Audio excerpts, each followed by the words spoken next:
Assalamualaikum warahmatullahi wabarakatuh. Yang terhormat Ibu Aldila Krisna Rasanti, SPD MPD MSI, selaku dosen pengampu mata kuliah Perekonomian Indonesia dan teman-teman yang berbahagia. Perkenalkan, saya Rodatul Amalia, NIM C1L020002, izin menjelaskan mengenai masa reformasi. Masa reformasi ini dari masa pemerintahan Jokowi I. Presiden Joko Widodo itu terpilih presiden pada periode 1 pada tahun 2014 bersama wakil presiden yaitu Bapak Yusuf Kala.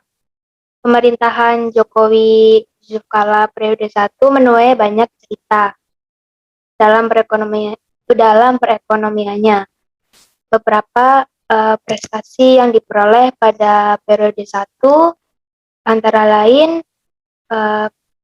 yang pertama, perekonomian tumbuh 5%. Dalam 5 tahun perekonomian Indonesia itu tumbuh di kisar 5%. Ekonomi nasional bahkan hanya timbul 4,79% pada 2015. Ini akibatnya yaitu dipangkasnya subsidi bahan bakar minyak atau BBM hingga semester pertama tahun 2019. Ekonomi Indonesia tumbuh sebesar 5,05% dibanding semester pertama tahun sebelumnya. Angka tersebut lebih rendah dari target APBN 2019 sebesar 5,3% maupun target RJPM tahun 2015 sampai 2019 sebesar 8%. Yang kedua, yaitu laju inflasi terkendali.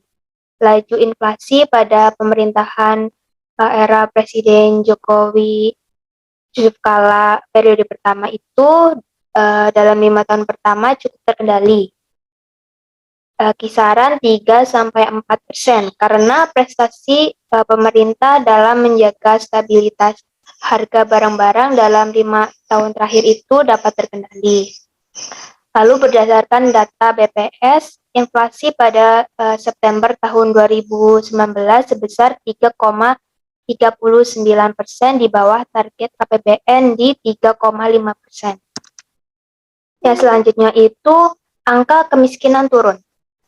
Level pertumbuhan ekonomi yang ada pada pemerintah mampu membawa angka kemiskinan turun ke level terendahnya sepanjang sejarah.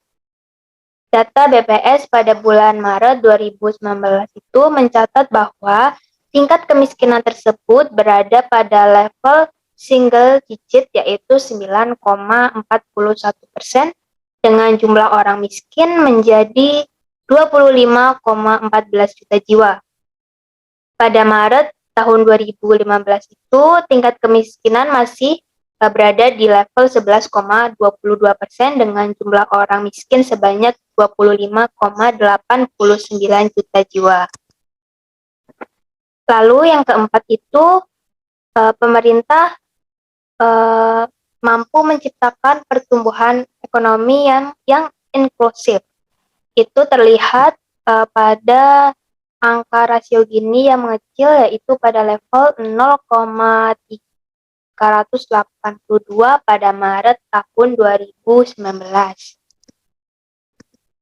Lalu selanjutnya terdapat kelemahan pada periode pertama Presiden Jokowi dan Wakil Presiden Yusuf Kala, yaitu dalam perekonomian selama periode 1 ini, masalahnya salah satunya yaitu defisit neraca perdagangan yang berujung pada defisit neraca transaksi berjalan atau current account deficit atau CAD. Disinilah pemerintah itu selanjutnya harus memperbaiki kinerja dan strategi ekspor agar pertumbuhan net ekspor terhadap PDB semakin besar ke depannya. Lalu di sini beralih ke masa pemerintahan Jokowi periode 2.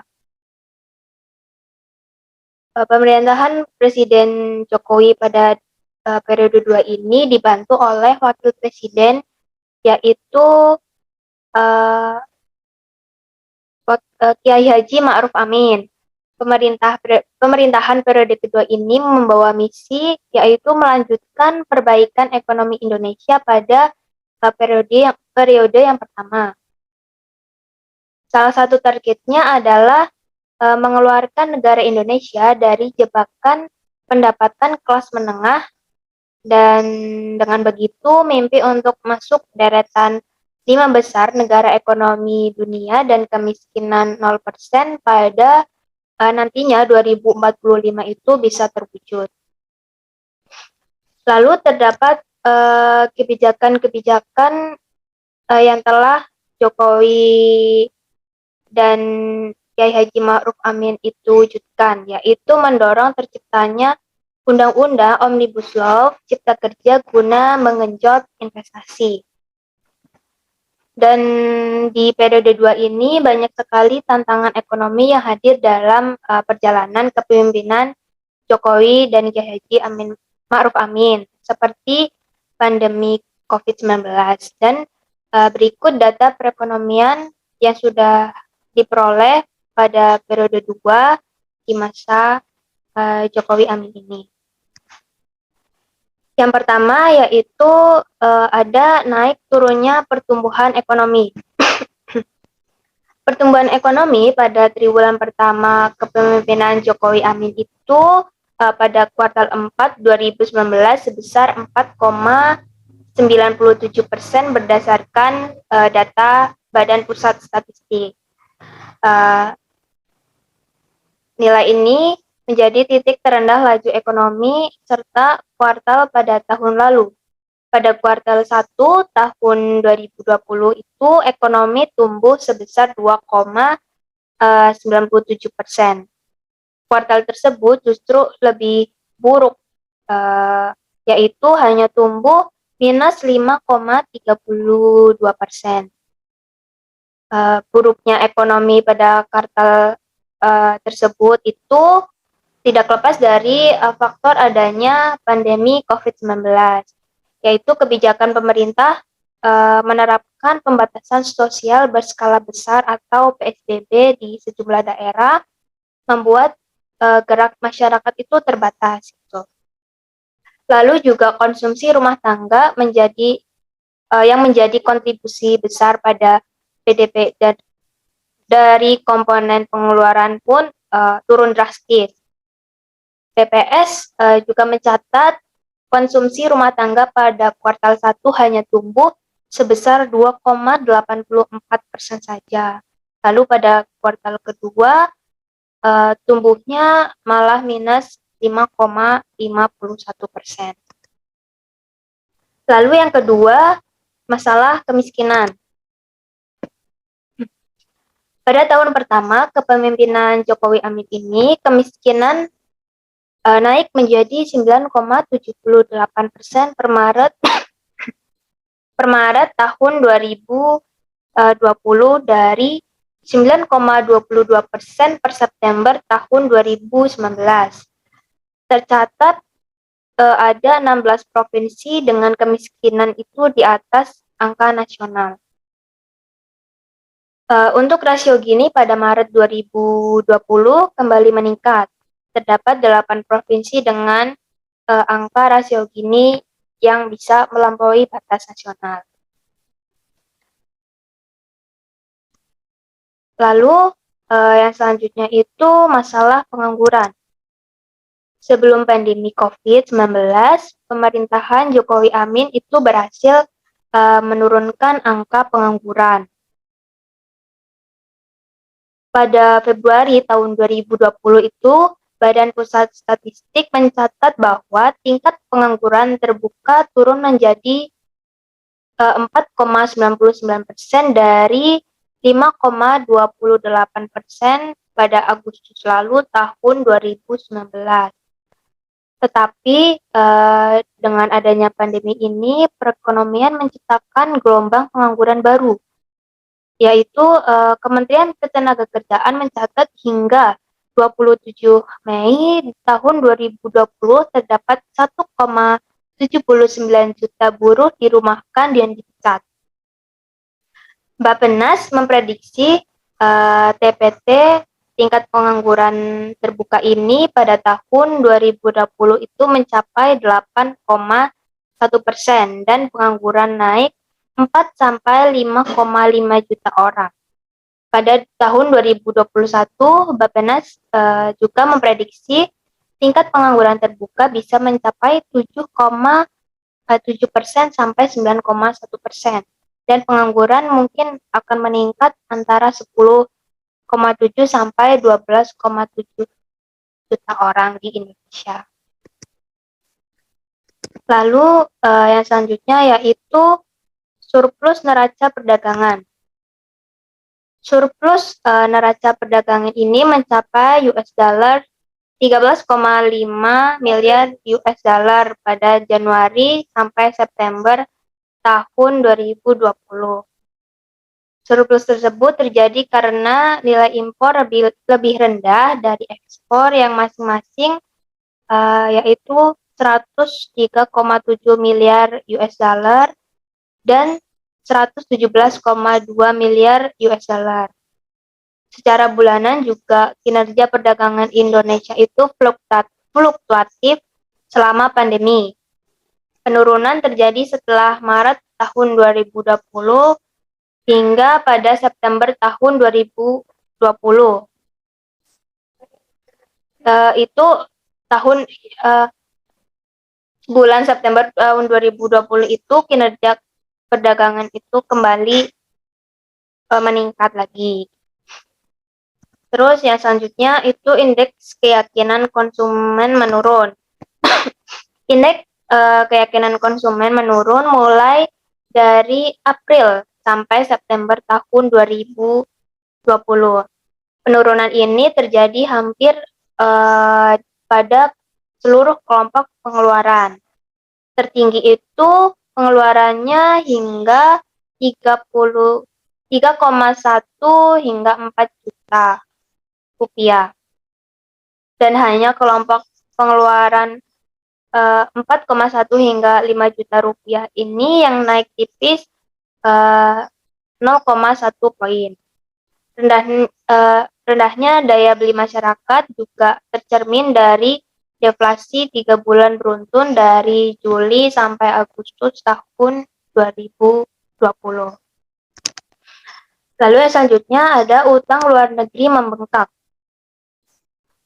Utang luar negeri membengkak mencapai 431,4 miliar US dollar pada tahun 2020 atau setara dengan 6.013 triliun rupiah yang mengacu pada kurs JISDOR pada akhir periode yang sama.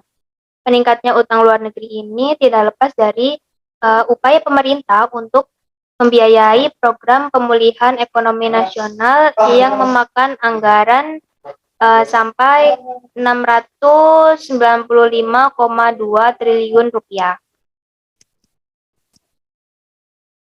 Lalu yang terakhir itu penanganan pandemi COVID-19 yang tepat berhasil mendongkrak pertumbuhan ekonomi pada Indonesia pada triwulan kedua tahun 2021 hingga 7,07% dibanding periode yang sama pada tahun lalu. Hal tersebut juga diikuti oleh terjaganya daya beli, geliat usaha mikro, kecil menengah atau UMKM dan ketahanan sosial masyarakat pada level sosial mikro. Lalu di sini saya juga akan menjelaskan materi tentang karakteristik dan permasalahan perekonomian yang ada di Indonesia.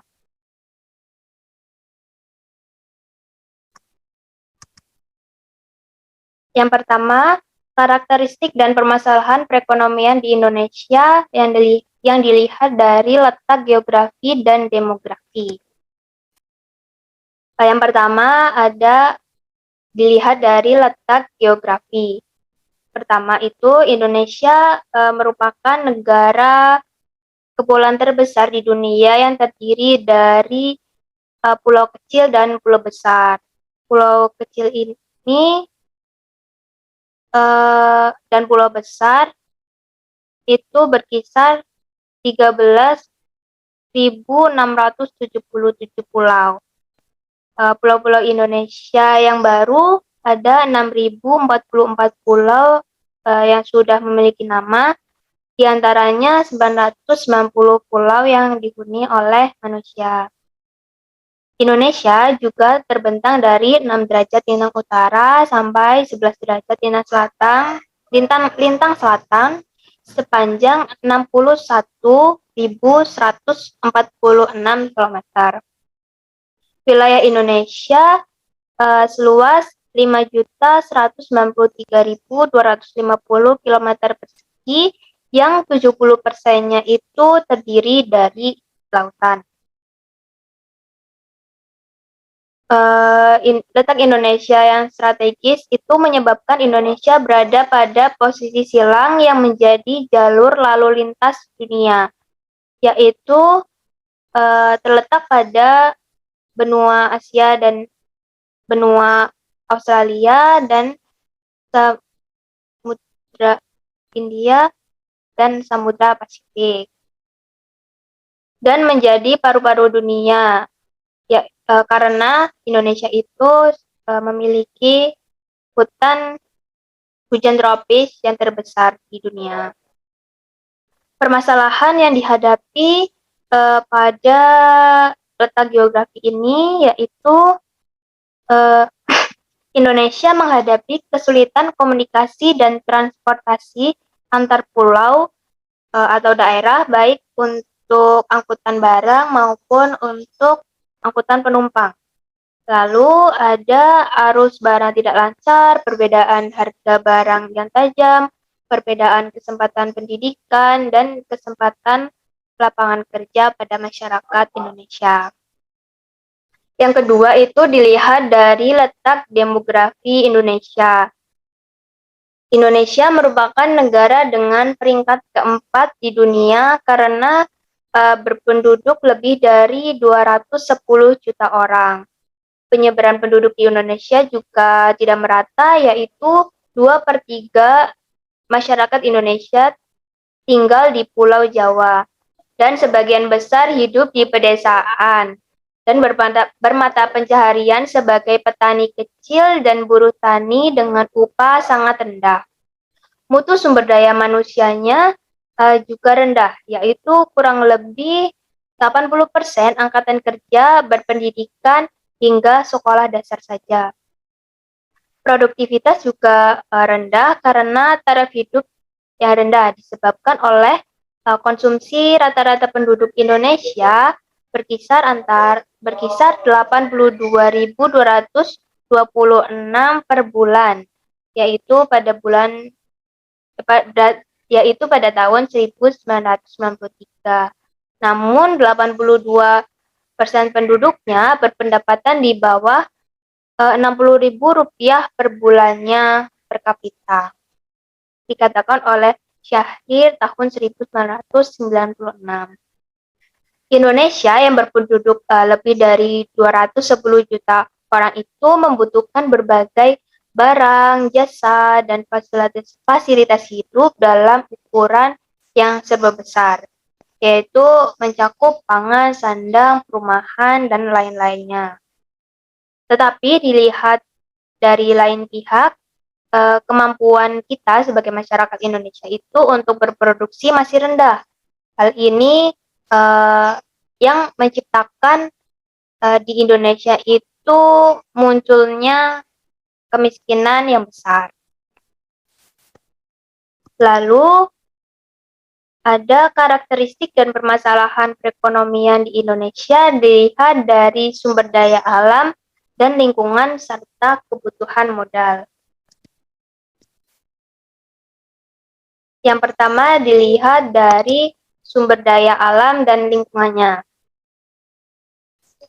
Sumber daya alam adalah konsep yang dinamis, dalam arti terdapat kemungkinan bahwa dengan adanya perubahan informasi dan teknologi, kelangkaannya secara relatif itu berubah dan berpengaruh terhadap nilai sumber daya alam. Karena sumber daya alam terjadi secara alami, maka barang-barang yang dihasilkan manusia dengan mengkombinasikan alam, tenaga, modal, dan teknologi tidak dapat disebut sebagai sumber daya alam. Lalu, dalam ekonomi lingkungan itu yang berhubungan langsung dengan pertumbuhan ekonomi apabila proses produksi barang dan jasa tidak memperhatikan proses yang baik akan menimbulkan keadaan yang mengakibatkan pencemaran lingkungan dan pengurasan sumber daya alam yang pada gilirannya akan mengganggu pertumbuhan ekonomi karena terjadi penurunan kuantitas dan kualitas sumber daya alam.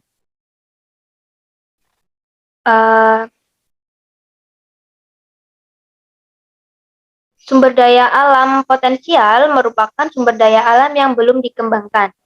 Indonesia merupakan negara yang kaya akan sumber daya alamnya, terutama dari sektor pertambangan dan sektor kehutanan. Sumber daya alam yang belum dikembangkan itu sebagai akibat dari tidak memiliki jumlah modal dan tenaga kerja yang terampil yang cukup untuk memproduksi sumber daya alam tersebut, yang itu menyebabkan produktivitasnya itu sangat rendah. Oleh karena itu, produktivitasnya rendah, maka pendapatannya juga rendah. Pendapatan yang rendah ini menyebabkan pembentukan modal juga rendah, yang berarti sumber daya alam itu tidak bisa dikembangkan secara optimal. Lalu yang selanjutnya itu ada kebutuhan modal. Kekurangan modal dapat dilihat dari 3 sudut pandang, yaitu yang pertama, kecilnya jumlah mutlak kapital material. Yang kedua, terbatasnya kapasitas dan keahlian penduduk. Yang ketiga, rendahnya investasi neto. Akibat rendahnya ketiga unsur atau sudut pandang di atas itu, maka tingkat produk nasional bruto atau PNB-nya menjadi rendah, yang berarti mengakibatkan juga pendapatan nasional rendah. Lalu yang terakhir itu ada